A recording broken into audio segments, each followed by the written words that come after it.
Shalom, damai di hati, saudara-saudara yang dikasihi dan diberkati Tuhan. Jumpa lagi bersama channel YouTube Marturia Bukit Kasih Kirian Permai. Saat ini kita akan merenungkan firman Tuhan sesuai dengan MTPJ Gemim untuk tanggal 27 Juli sampai 2 Agustus 2025. Dengan bacaan dalam Perjanjian Baru, yaitu 2 Tesalonika pasal 1 ayat 3 hingga ayat 12. Dengan tema mingguan, iman makin bertambah dan kasih akan orang lain makin kuat. Namun sebelumnya, mari kita berdoa. Ya Bapa Sorgawi, kami mengucap syukur atas segala kebaikan Tuhan, tuntunan tangan kasih Tuhan yang boleh terus ternikmati dalam kehidupan ini.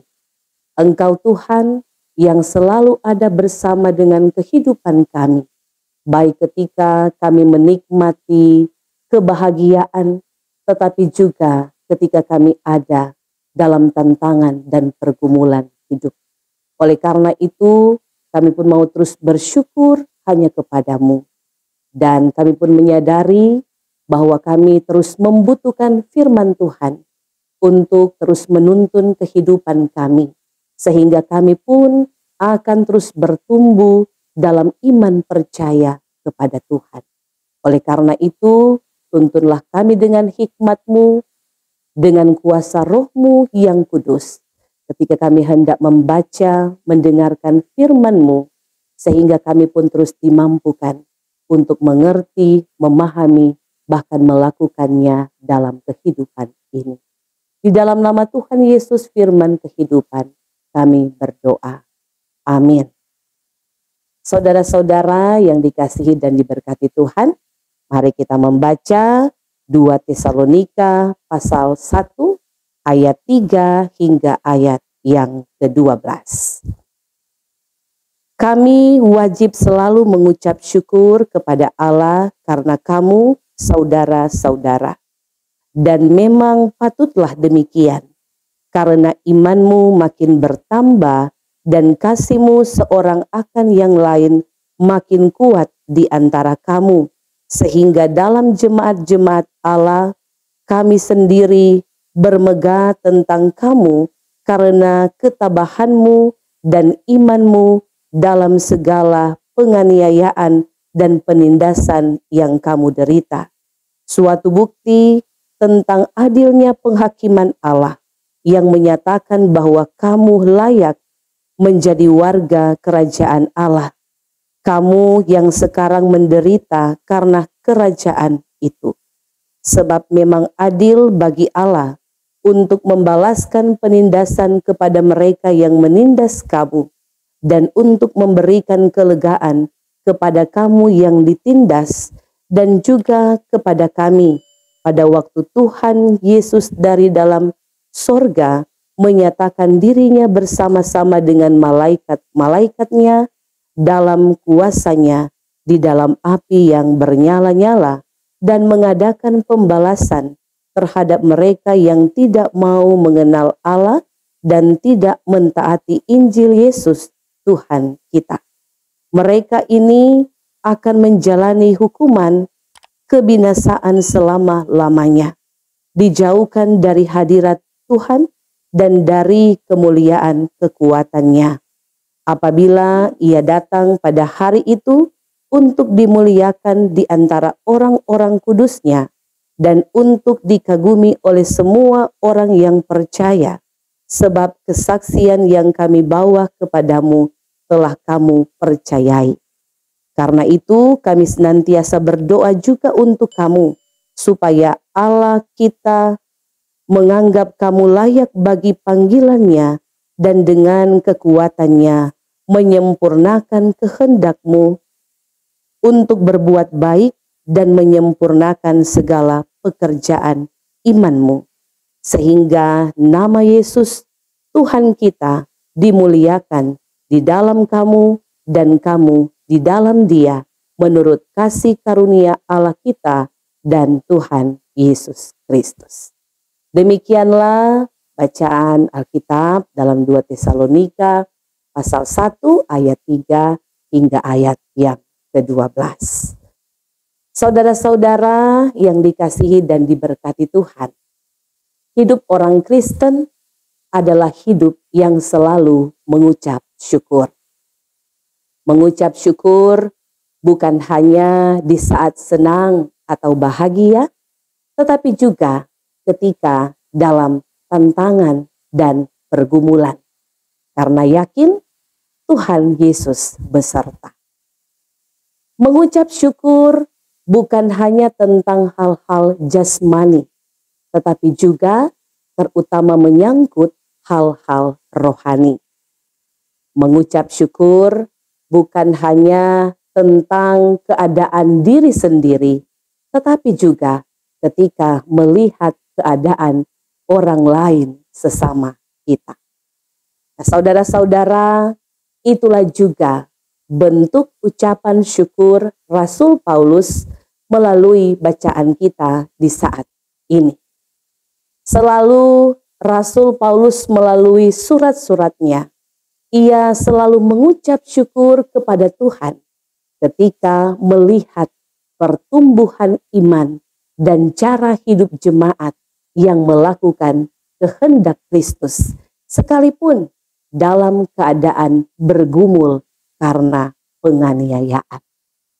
Saudara-saudara, surat 2 Tesalonika pasal 1 ayat 3 hingga ayat 12 ini diawali dengan kalimat, kami wajib selalu mengucap syukur kepada Allah karena kamu. Kata wajib di sini memperlihatkan konsistensi Paulus dalam berterima kasih kepada Tuhan dalam segala sesuatu.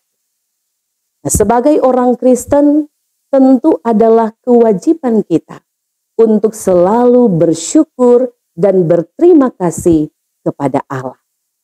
Bukan hanya di saat-saat tertentu atau ketika menikmati keadaan baik, tetapi dalam segala hal. Terlebih ketika Tuhan membuat berhasil segala bentuk pelayanan kita. Alasan Paulus mengucap syukur karena iman jemaat di Tesalonika makin bertambah.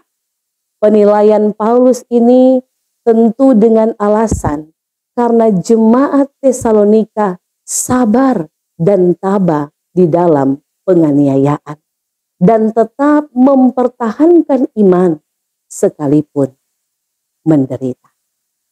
Dan sekalipun dalam penganiayaan, namun jemaat Tesalonika hidup di dalam kasih yang semakin kuat. Di sini kita melihat bagaimana dampak dari iman yang benar. Bahwa pengenalan akan Kristus membuat jemaat semakin tabah dan sabar dalam penganiayaan dan semakin saling mengasihi. Jemaat di Tesalonika sedang bergumul. Sebagai orang Kristen, mereka masih dalam masa sukacita karena karya Tuhan dalam hidup mereka. Namun, sukacita ini mendapatkan tantangan. Mereka sedang mengalami penindasan dan penganiayaan oleh karena iman mereka. Rasul Paulus menuliskan surat ini untuk memberikan mereka kekuatan, sekaligus mengajarkan kepada mereka tentang kekuatan dan kedaulatan Allah yang mengatasi segala pergumulan dan penderitaan yang mereka alami. Bagaimana dia bisa menyampaikan pesan ini? Paulus mengingatkan kepada mereka bahwa apa yang mereka alami merupakan bukti keadilan Allah. Sebagai cara Allah untuk menyempurnakan iman mereka. Bahwa Kristus tetap berkuasa dari sorga dan akan menghakimi para penindas dengan adil. Dan kedatangan Kristus yang kedua merupakan sebuah kepastian yang membawa kebenaran secara adil. Saudara-saudara yang dikasihi dan diberkati Tuhan, di zaman yang semakin keras saat ini, banyak orang semakin individualistis, lebih mementingkan diri sendiri, dan tak jarang iman diabaikan, dan yang diutamakan ego untuk mencapai kesenangan dan kenikmatan dunia ini. Banyak orang tak mau pusing lagi dengan keberadaan orang lain. Bahkan banyak orang mencapai puncak dengan cara menjatuhkan orang lain. Mencari kekayaan dengan cara memiskinkan orang lain. Banyak orang berbahagia dengan cara menderitakan orang lain. Dan banyak orang mau hidup senang tapi mematikan orang lain. Apalagi ketika ada dalam keadaan bergumul, semua masing-masing mencari keselamatan sendiri-sendiri. Ini semua akibat dari mengabaikan hidup dalam iman. Dan karena itu banyak orang semakin kehilangan kasih yang benar. Tetapi sebagai orang Kristen, kita diingatkan bahwa iman adalah sesuatu yang sangat penting. Iman berarti keyakinan kita akan Tuhan Yesus Kristus dengan segenap karya selamat yang Ia kerjakan untuk kita. Iman bukan hasil upaya kita, tetapi dianugerahkan Tuhan bagi kita, sehingga menjadi keyakinan kita dan menjadi fondasi atau dasar untuk kita terus berharap kepadanya, seberat apapun pergumulan kehidupan ini. Iman yang bertambah adalah iman yang berproses dalam kehidupan, terlebih ketika diperhadapkan pada berbagai tantangan dalam kehidupan. Setiap kali kita melalui tantangan bersama Tuhan, membuat kita semakin mengandalkan Dia dengan segala pertolongannya. Iman yang bertambah ini juga yang dimiliki oleh jemaat di Tesalonika, karena tetap kuat dalam penganiayaan sekalipun. Saudara-saudara yang dikasihi Tuhan, iman yang benar juga membuat jemaat di Tesalonika mampu hidup dalam kasih. Jadi buah dari iman, salah satunya kita akan hidup di dalam kasih. Allah menghendaki kita untuk hidup di dalam kasih. Pertama-tama yaitu mengasihi Tuhan dengan segenap hati, segenap jiwa, dan segenap kekuatan. Dan kedua ialah mengasihi sesama seperti diri sendiri. Nah, di Tesalonika jemaat mempraktekkan kasih itu, bahkan semakin kuat dari waktu ke waktu. Sekalipun mereka sedang bergumul, namun mereka tetap hidup di dalam kasih. Saudara-saudara yang dikasihi dan diberkati Tuhan, hidup di era perjanjian baru sebagai gereja, kita dituntun dengan hukum kasih. Kasih harus menjadi wujud identitas Kristiani.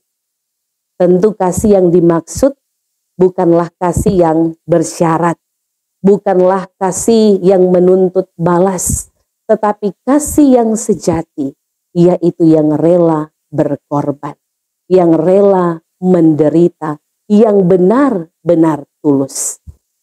Gaya hidup gereja mula-mula yang penuh kasih inilah yang menjadi daya tarik bagi orang-orang yang belum mengenal Kristus. Sehingga sekalipun gereja dianiaya, namun terus bertumbuh dan berkembang di masa itu. Bukan tentang bangunan gereja yang megah, ritual ibadah yang menggelegar, atau pemimpin pujian yang heboh, dan lain sebagainya yang diutamakan, tetapi terutama dengan hidup di dalam kasih.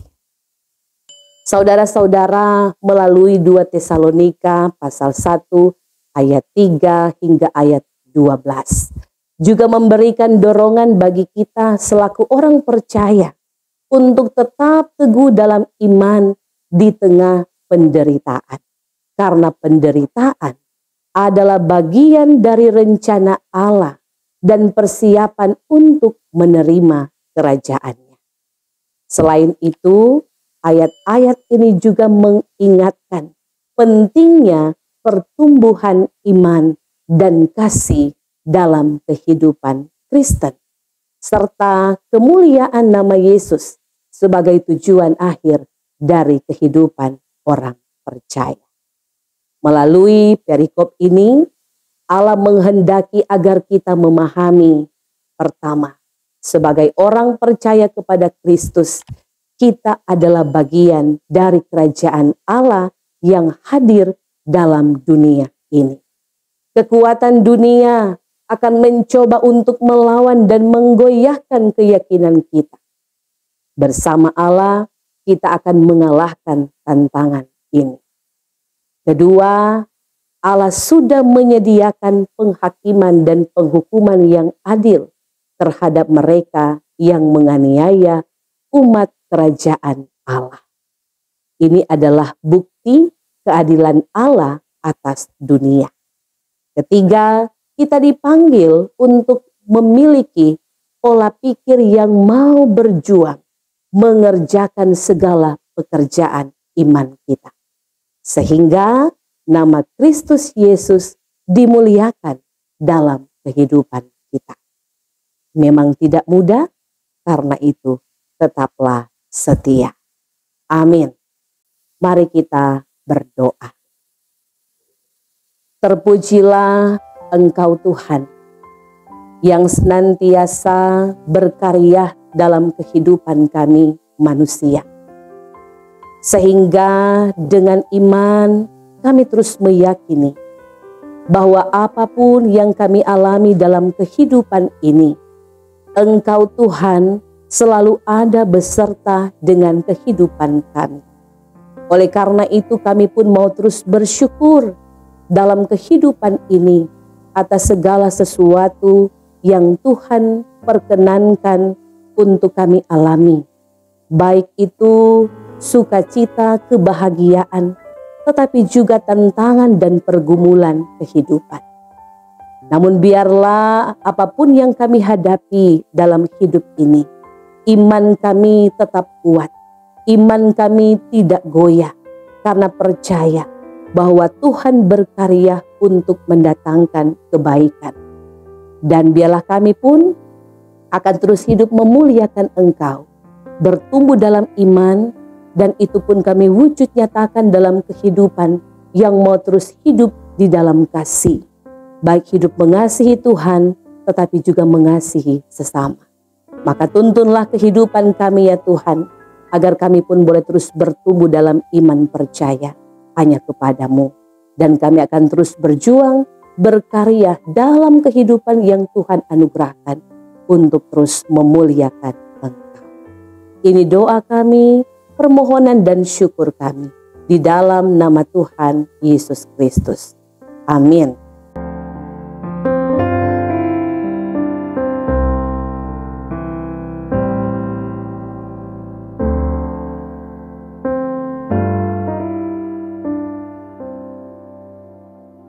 Wow.